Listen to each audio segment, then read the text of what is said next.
Good afternoon and welcome to the Midday News. Here's what we have in the bulletin. Race against time for some schools to get ready for next week's restart. Labour Minister says Jamaica won't be negatively impacted by Canada reducing the number of temporary foreign workers. And later in sports, Jamaicans hunt medals on day 2 of World Athletics Under-20 Championship. Thank you for joining us. I'm Carrie Simpson. Here are the details. It won't be plain sailing for a few schools come next week, as some of the institutions are not ready to reopen their doors. The confirmation came from the Ministry of Education Wednesday, just 4 days before the new school year gets underway. Our reporter Jamila Maitland was at the post-cabinet press briefing at the office of the Prime Minister this morning, where it was revealed that the repair bill for schools is growing. Thank you, Kerry. Now, the Ministry of Education says the damage assessment from schools impacted by Hurricane Beryl has risen to over $3 billion. Education Minister Favour Williams, during post-cabinet this morning, declined to give the exact number, but she did say it was growing. Initial reports said that the damage assessment was about $2.7 billion, but as contractors go in and do the cleanup at the schools, they realize that more work is significantly needed. Now, the ministry placed the schools into 3 categories, from priority 1 to 3, with priority 1 being schools that have been severely impacted by the hurricane. We learned that Monroe College was one of those schools, and the administrator told us that they won't be able to meet the September 2 deadline, and so school will be delayed for about a week or so. But the ministry did say that there are other schools who are going through similar experience.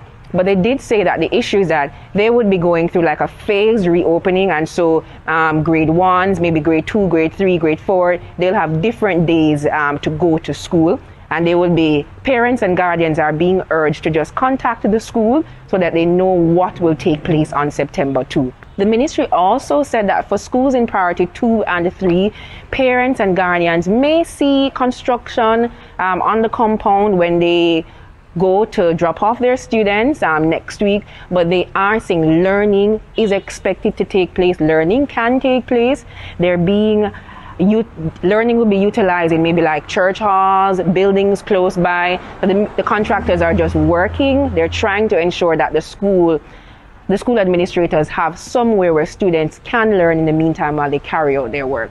And of course, we'll have more details on Primetime News later at 7. It's back to you in studio. Thank you, Jamila. Now on to other news. Minister of Labour and Social Security Pernell Charles Jr. says Jamaica's farm work program will not be negatively impacted by the Canadian government's recent announcement that it will reduce the number of temporary foreign workers allowed into the country.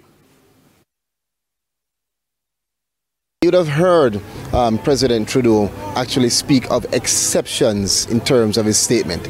And the exceptions include agriculture, construction, health sector, where they still have significant shortages in terms of supply of labor. And so we do not expect that it will actually have any negative, it might have even a positive impact in terms of our overseas employment program. Mr. Charles Jr. says his ministry is not surprised by the announcement and has already taken steps to ensure that Jamaica's program is strong and sustainable. My permanent secretary is actually going to be on a special assignment focused on the overseas employment program, focused on ensuring the strength, ensuring that the program is sustainable, and ensuring mostly that Jamaica's interest is protected.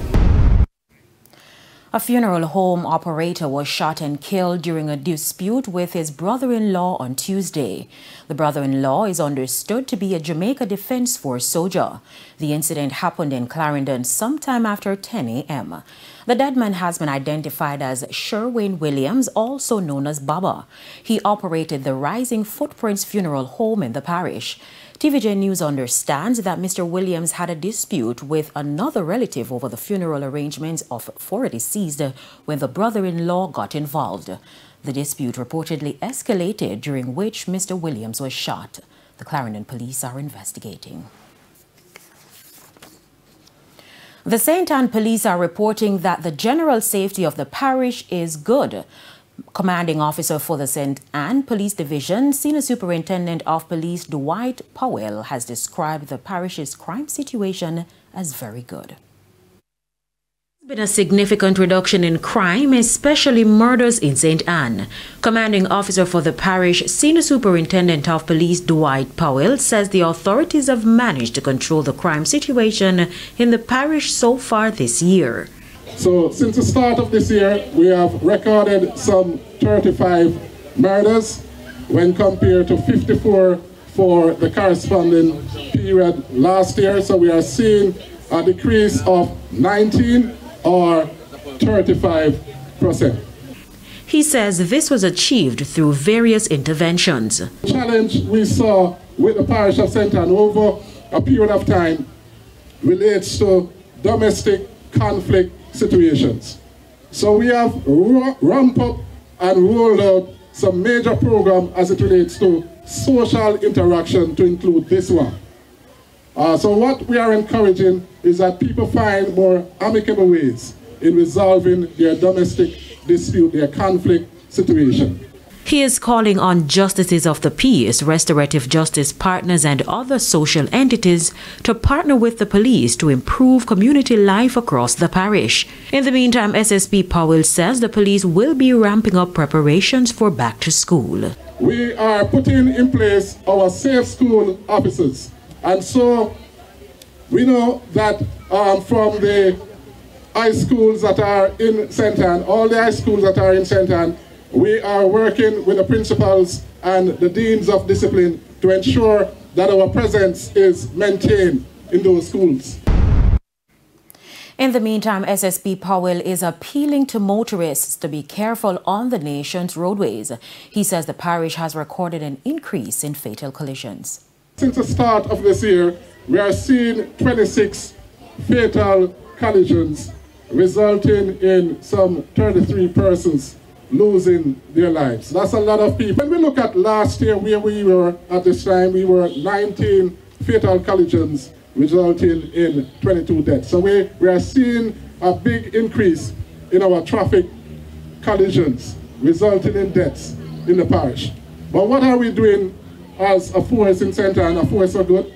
We are ensuring that more road presence is being maintained. The earthquake unit at the University of the West Indies is reporting that a light earthquake shook sections of Jamaica Tuesday at 12:30 p.m. The quake had a preliminary magnitude of 4.0 and was located approximately 22 kilometers southwest of Savlamar, Westmoreland. There was no report of damage. It's time for a break. Stay with us. More stories when we return.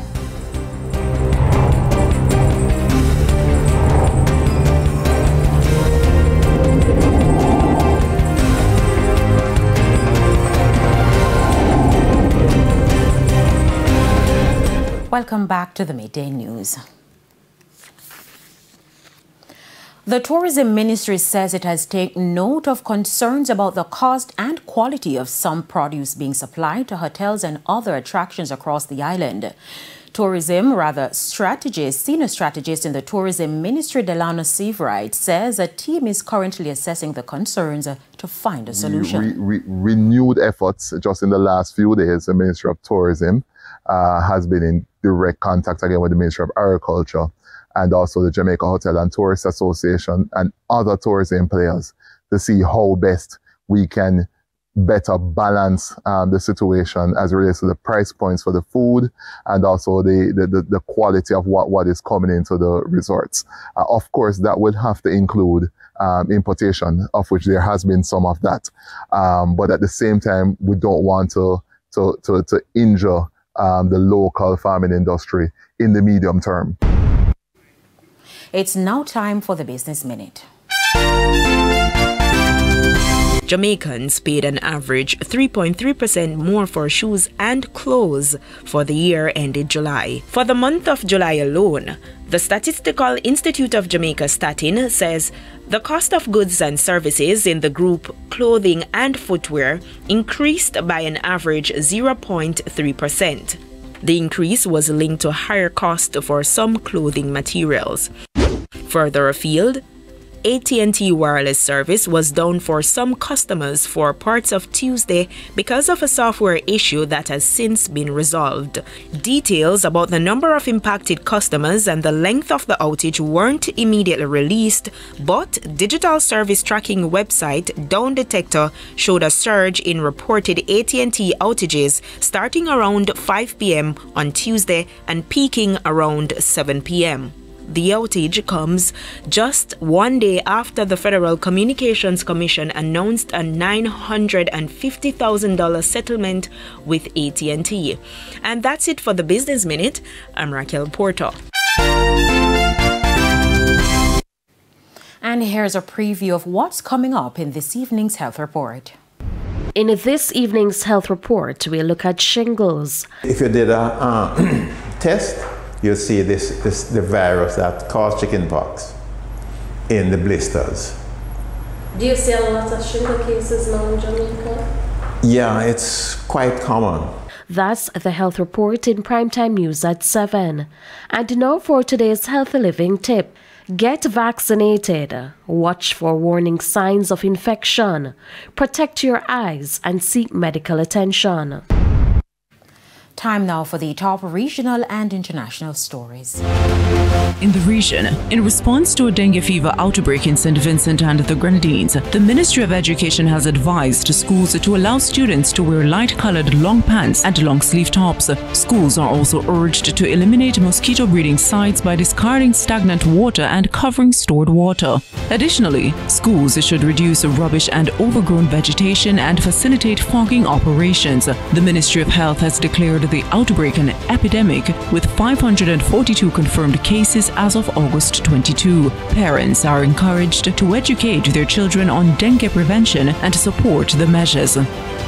Over on the international scene, the U.S. is experiencing extreme heat with record high temperatures in several cities. Tens of millions of people are under heat advisories, with the Midwest facing particularly intense conditions with heat index values reaching up to 115 degrees Fahrenheit. The Ohio Valley and central to southern plains are also seeing unusually high temperatures. Research shows heat-related deaths increased nearly 17% annually from 2016 to 2023. And those were the top regional and international stories. I'm Nikinsky Robinson.